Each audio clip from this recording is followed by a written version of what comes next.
Hello guys, അപ്പം നമ്മളിന്നൊരു നാടൻ വഴുതന ഫ്രൈ ആണ് ഉണ്ടാക്കുന്നത്. അപ്പം വീട്ടിൽ നിന്ന് തന്നെ ഉണ്ടായ വഴുതനയാണ്.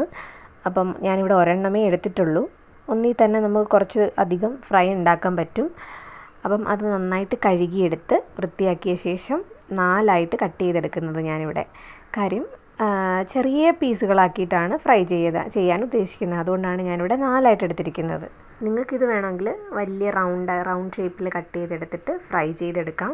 അതൊക്കെ ഓരോരുത്തരുടെ ഇഷ്ടമാണല്ലോ. ഇനി ഇതിലേക്ക് നമുക്ക് 2 ടീസ്പൂൺ മുളക് പൊടിയും 1/2 ടീസ്പൂൺ മഞ്ഞൾപ്പൊടി, കുറച്ച് ഗരം മസാല, ഉപ്പ്, ഇത്രയും കൂടെ കുറച്ച് എണ്ണയും കൂടെ ചേർത്ത് മിക്സ് ചെയ്തതിന് ശേഷം ആവശ്യത്തിന് വെള്ളം ചേർത്ത് കുറച്ചൊന്ന് ലൂസാക്കണം. ആ ഒരു മസാലയൊന്ന് ലൂസാക്കിയിട്ട് നമ്മൾ എടുത്തു വെച്ചിരിക്കുന്ന ആ ഒരു വഴുതന എല്ലാം കൂടെ ഇതിനകത്തോട്ട് നന്നായിട്ട് തേച്ച് പിടിപ്പിക്കണം. ഇതിനകത്തിട്ട് നന്നായി തേച്ച് പിടിപ്പിച്ചതിന് ശേഷം നമുക്ക് ഒരു പാൻ എടുത്ത് ചൂടാക്കാൻ വെച്ചിട്ട് അതിലേക്ക് ഓരോന്നോരോന്നായിട്ട് ഇട്ട് കൊടുത്ത് ഫ്രൈ ചെയ്തെടുക്കാം. നമുക്ക് വീട്ടിൽ വേറെ കറിയൊന്നും ഇല്ലാത്ത സമയത്ത് ഭയങ്കര ഈസി ആയിട്ട് ഉണ്ടാക്കാൻ പറ്റുന്ന ഒരു ഐറ്റമാണിത്. അപ്പം നിങ്ങൾ വീട്ടിൽ ഇതെല്ലാവരും ഒന്ന് ട്രൈ ചെയ്ത് നോക്കണം.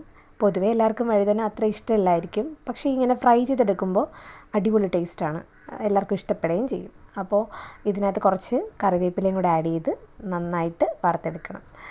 അപ്പം വീഡിയോ ഇഷ്ടമാവുകയാണെങ്കിൽ നമ്മുടെ ചാനലൊന്ന് സബ്സ്ക്രൈബ് ചെയ്ത് സപ്പോർട്ടാക്കുക, ലൈക്ക് ചെയ്യുക, വീഡിയോ ഷെയർ ചെയ്യുക. അപ്പം താങ്ക്സ് ഫോർ വാച്ചിങ്.